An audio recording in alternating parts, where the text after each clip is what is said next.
Innovation and competitiveness are key challenges for the regions of the Two Seas area that are dealing with international competition.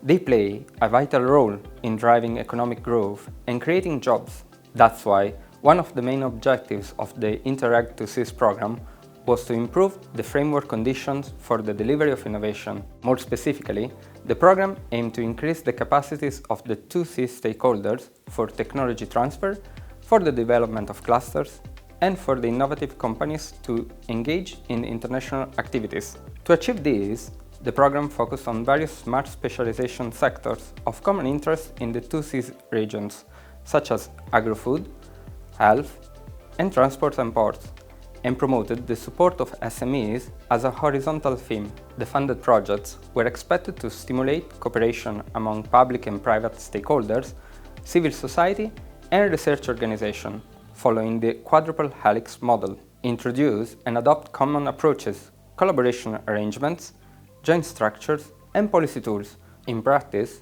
8 projects involving 67 organizations received a total of €14 million from the European Regional Development Fund to address several development challenges.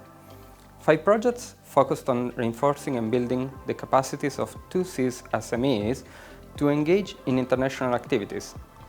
2 projects tackled the issue of diminishing public resources, and 1 project worked on addressing the increasing global competition. These projects have delivered a broad range of solutions, including common strategies and joint action plans to enhance innovation capacity. For example, InnovEdge created a 5-year implementation plan to maximize the dissemination and impact of their framework for cost-effective, farmer-led research, and the innovative methods developed for researching field vegetables and potato crop, particularly through the use of remote sensing technology. Projects also initiated new cross-border networks that connect clusters, universities, SMEs, and civil society groups. For instance, Profit established a cross-border innovation network for SMEs, bringing together a diverse group of businesses, policymakers, experts, and stakeholders. This network encouraged collaboration and supported innovative service design and co-creation with visitors, helping drive future innovations for coastal tourist destinations. In addition, partnerships jointly designed and implemented tools and services to foster innovation on a larger scale. For instance, ICE developed a diagnostic tool to help SMEs assess their potential for innovation and international growth.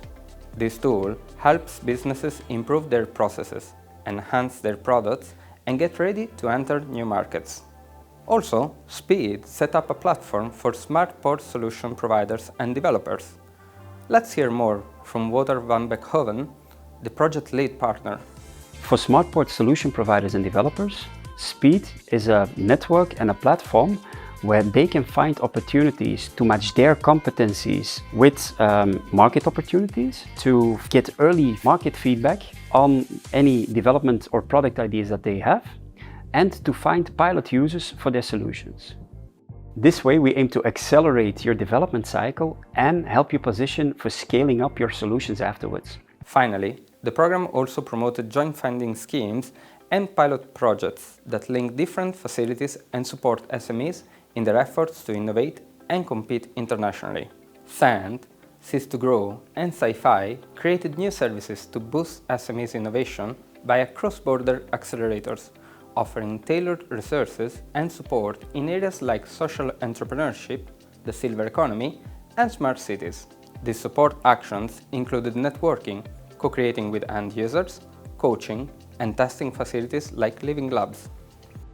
Thanks to the cross-border cooperation, these projects achieved various ambitious results, positively impacting hundreds of SMEs, which have joined clusters and made new international contacts, gained new knowledge and inspiration about innovation opportunities, and decided to adapt their businesses, which is what happens to Keith Morrison from Soleil Ice Cream in Kent. Well, I've always had a little project here, which is an ice cream parlour, and plans to grow that, but I wasn't entirely sure in which direction to go and how hard it would be.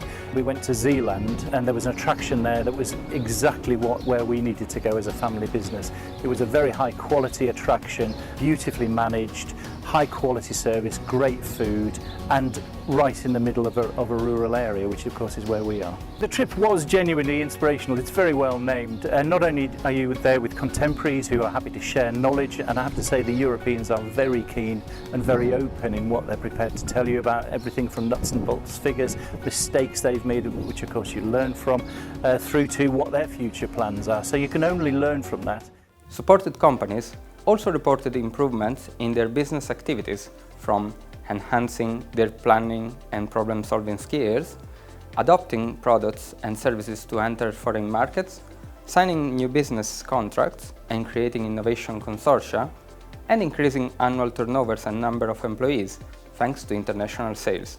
Also, project partnership often manage to ensure sustainable multilateral cooperation through formal agreements, and contributed to influence EU, national and local policies to further develop their business opportunities for SMEs.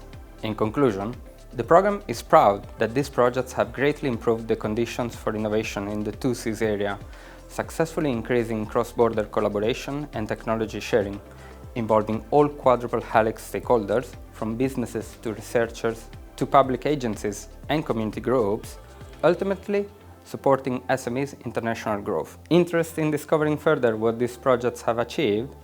Access our output library, available on the Interact2Cs website.